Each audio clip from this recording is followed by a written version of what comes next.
और सबको जय मसीह की प्रभु का धन्यवाद करते हैं। आइए मेरे भाई बहनों, जैसे कि आप लोग जानते हैं अपोस्टल अंकुर यूसुफ जी हमें बाइबल टीचिंग का कोर्स करवा रहे हैं। तो हम प्रभु का धन्यवाद करते हैं कि परमेश्वर के दास हमें घर बैठे ही बहुत कुछ अच्छे हमें नॉलेज के साथ बाइबल टीचिंग दे रहे हैं। तो मैं विश्वास करती हूँ आप सब बहुत ब्लेस हैं। और देखिए, बहुत से ऐसे भाई बहन हैं जो बाइबल को पढ़ लिख नहीं सकते हैं, उन्हें पढ़ना नहीं आता है, लेकिन प्रभु के अनुग्रह से हम उन कोर्स को जो आयतें जो अध्याय अपोस्टल जी हमारे बीच में लेकर आते हैं, जो हमें वो टीचिंग के लिए देते हैं, तो हम उसे बाइबल ऑडियो में आप लोगों तक पहुंचा पाएँ, ये प्रभु के अनुग्रह से हो पाया। तो आइए आज का हम कोर्स पढ़ते हैं। आज चौथा दिन का जो कोर्स दिया है अपोस्टल जी ने, वो हम आपके बीच में लेकर आते हैं। तो आइए हम पढ़ते हैं शमूएल अध्याय 2, हन्ना की प्रार्थना। तब हन्ना ने प्रार्थना करके कहा, मेरा मन यहोवा के कारण मगन है, मेरा सिंह यहोवा के कारण ऊंचा हुआ है, मेरा मुंह मेरे शत्रुओं के विरुद्ध खुला हुआ है, क्योंकि मैं तेरे किए हुए उद्धार से आनंदित हूँ। यहोवा के तुल्य कोई पवित्र नहीं, क्योंकि तुझको छोड़ और कोई है ही नहीं, और हमारे परमेश्वर के समान कोई चट्टान नहीं है। फूल कर अहंकार की बातें मत करो, और अंधेर की बातें तुम्हारे मुंह से न निकले, क्योंकि यहोवा ज्ञानी ईश्वर है और कामों का तोलने वाला है। शूरवीरों के धनुष टूट गए, और ठोकर खाने वालों की कटी में बल का फेंटा कसा हो गया। जो पेट भरते थे उन्हें रोटी के लिए मजदूरी करनी पड़ी, जो भूखे थे वे फिर ऐसे न रहे, वरन जो बांस थी उसके साथ हुए, और अनेक बालकों की माता घुलती जाती है। यहोवा मारता और जिलाता भी है, वही अधोलोक में उतारता और उसे निकालता भी है। यहोवा निर्धन करता और धनी भी बनाता है, वही नीचा करता और ऊंचा भी करता है। वह कंगाल को धूलि में से उठाता और दरिद्र को घुरे में से निकाल खड़ा करता है, ताकि उनको अधिपतियों के संग बिठाए और महिमा युक्त सिंहासन के अधिकारी बनाए। क्योंकि पृथ्वी के खंभे यहोवा के हैं, उसने उन पर जगत को धरा है। वह अपने भक्तों के पांव को संभाले रहेगा, परंतु दुष्ट अंधियारे में चुपचाप पड़े रहेंगे, क्योंकि कोई मनुष्य अपने बल के कारण प्रबल न होगा। जो यहोवा से झगड़ते हैं वे चकनाचूर होंगे। वह उनके विरुद्ध आकाश में गरजेगा। यहोवा पृथ्वी की छोर तक न्याय करेगा और अपने राजा को बल देगा और अपने अभिषिक्त के सिंह को ऊंचा करेगा। तब एलकाना रामा को अपने घर चला गया, और वह बालक एली याजक के सामने यहोवा की सेवा टहल करने लगा। एली के पुत्र तो लुच्चे थे, उन्होंने यहोवा को न पहचाना। याजकों की रीति लोगों के साथ यही थी, जब कोई मनुष्य मेल बलि चढ़ाता था, तब याजक का सेवक मांस पकाने के समय एक 3 नोक वाला कांटा हाथ में लिए हुए आकर उसे कढ़ाई या हांडी या हंडे या तसले के भीतर डालता था। जितना मांस कांटे में लग जाता था उतना याजक आप ले लेता था। ऐसा ही वे शीलो में सारे इजराइलियों से किया करते थे जो वहां आते थे। और चर्बी जलाने से पहले भी याजक का सेवा आकर मेल बलि चढ़ाने वाले से कहता था, भूनने के लिए याजक को मांस दे, वह तुझसे पका हुआ नहीं कच्चा ही मांस लेगा। और जब कोई उससे कहता, निश्चय चर्बी अभी जलाई जाएगी, तब जितना तेरा जी चाहे उतना ले लेना, तब वह कहता था, नहीं अभी दे, नहीं तो मैं छीन लूंगा। इसलिए उन जवानों का पाप यहोवा की दृष्टि में बहुत भारी हुआ, क्योंकि वे मनुष्य यहोवा की भेंट का तिरस्कार करते थे। बालक शमूएल शीलो में। परंतु शमूएल जो बालक था सन्नी का एपोद पहने हुए यहोवा के सामने सेवा टहल किया करता था, और उसकी माता प्रतिवर्ष उसके लिए छोटा सा बागा बनाकर जब अपने पति के संग प्रतिवर्ष को मेल बलि चढ़ाने आती, तब बागे को उसके पास लाया करती थी। एली ने एलकाना और उसकी पत्नी को आशीर्वाद देकर कहा, यहोवा इस बालक के बदले जो उसके अर्पण किया गया है तुझको इस पत्नी से वंश दे। तब वे अपने यहाँ चले गए। यहोवा ने हन्ना की सुधि ली, और वह गर्भवती और उसके 3 बेटे और 2 बेटियां उत्पन्न हुई, और बालक शमूएल यहोवा के संग रहता हुआ बढ़ता गया। एली और उसके पुत्र। एली तो अति बूढ़ा हो गया था, और उससे सुनने में उसके सारे पुत्र इजराइल से कैसा व्यवहार करते हैं, वरन मिलाप वाले तंबू के द्वार पर सेवा करने वाली स्त्रियों के संग कुकर्म भी करते हैं। तब उसने उनसे कहा, तुम ऐसे ऐसे काम क्यों करते हो? मैं इन सब लोगों से तुम्हारे कुकर्मों की चर्चा सुना करता हूँ। हे मेरे बेटो, ऐसा ना करो, क्योंकि जो समाचार मेरे सुनने में आता है वह अच्छा नहीं। तुम तो यहोवा की प्रजा से अपराध करते हो। यदि एक मनुष्य दूसरे मनुष्य का अपराध करे तब तो परमेश्वर उसका न्याय करेगा, परंतु यदि कोई मनुष्य यहोवा के विरुद्ध पाप करे तो उसके लिए कौन विनती करेगा? तो भी उन्होंने अपने पिता की बात न मानी, क्योंकि यहोवा की इच्छा उन्हें मार डालने की थी।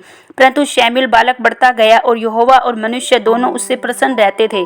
एली के परिवार के विरुद्ध भविष्यवाणी। तब परमेश्वर का एक जन एली के पास जाकर उससे कहने लगा, यहोवा यूं कहता है कि जब तेरे मूल पुरुष का घराना मिस्र में फिरौन के घराने के वश में था, तब क्या मैं उस पर निश्चय प्रकट न हुआ था? और क्या मैंने उस इज़राइल के सब गोत्रों में से इसलिए चुन नहीं लिया था कि मेरा याजक होकर मेरी वेदी के ऊपर चढ़ावा चढ़ाए और धूप जलाए और मेरे सामने अपोद पहना करे? क्या मैंने तेरे मूल पुरुष के घराने को इज़राइलियों के सारे हवे न दिए?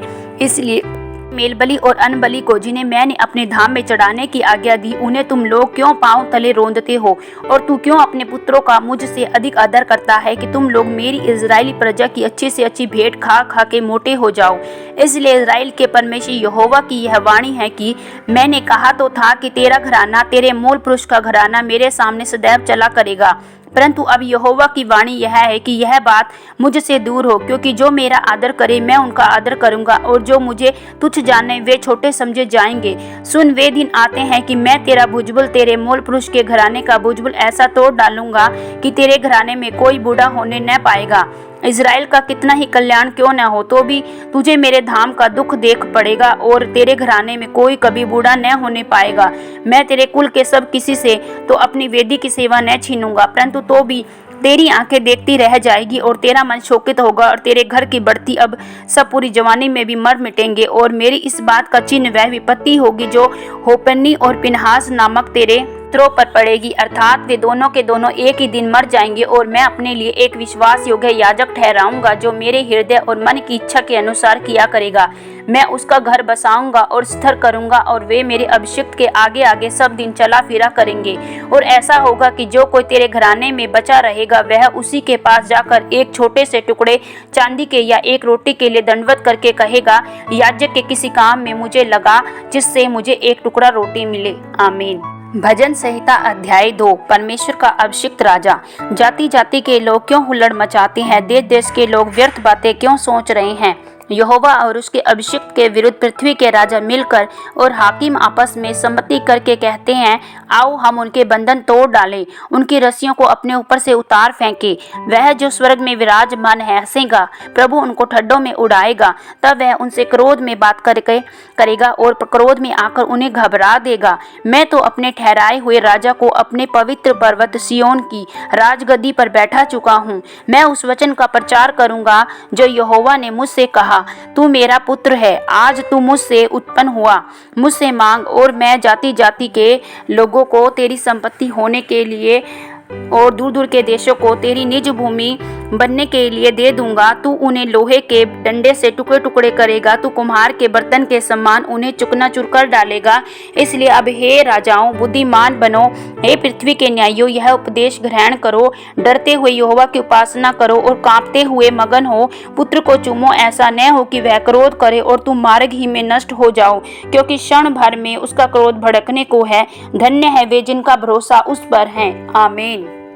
यिर्मयाह अध्याय 2 1-8। परमेश्वर द्वारा इज़राइल की देखभाल। यहोवा का यह वचन मेरे पास पहुंचा, जा और यरूशलेम में पुकार कर यह सुना दे। यहोवा यह कहता है, तेरी जवानी का स्नेह और तेरे विवाह के समय का प्रेम मुझे स्मरण आता है कि तू कैसे जंगल में मेरे पीछे पीछे चली, जहाँ भूमि जीती ज्योति बोई न गई थी। इज़राइल यहोवा के लिए पवित्र और उसकी पहली उपज थी।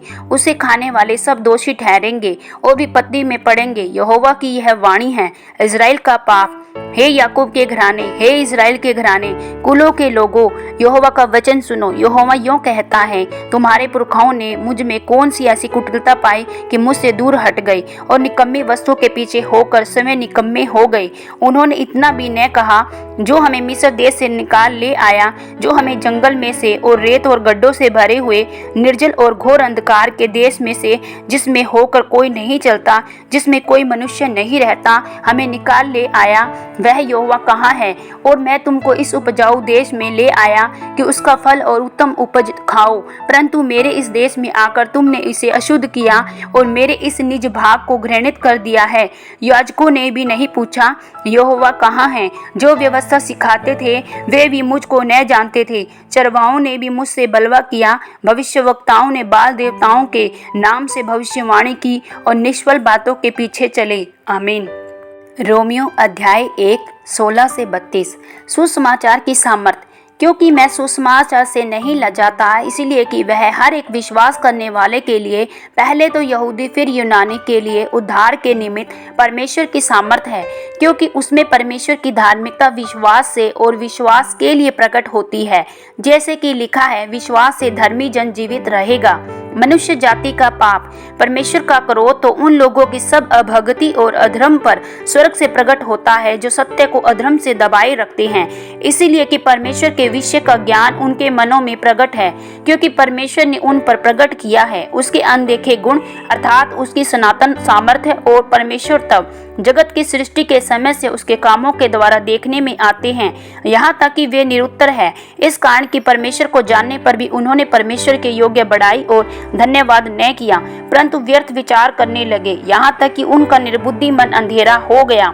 वे अपने आप को बुद्धिमान जताकर मूर्ख बन गए और अविनाशी परमेश्वर की महिमा को नाशवान मनुष्य और पक्षियों और चौपाइयों रेंगने वाले जंतु की मूर्त की समानता में बदल डाला। इस कारण परमेश्वर ने उन्हें उनके मन की अभिलाषाओं के अनुसार अशुद्धता के लिए छोड़ दिया कि वे आपस में अपने शरीरों को अनादर करें, क्योंकि उन्होंने परमेश्वर की सच्चाई को बदलकर झूठ बना डाला और सृष्टि की उपासना और सेवा की, न कि उस सृजनहार की जो सदा धन्य है।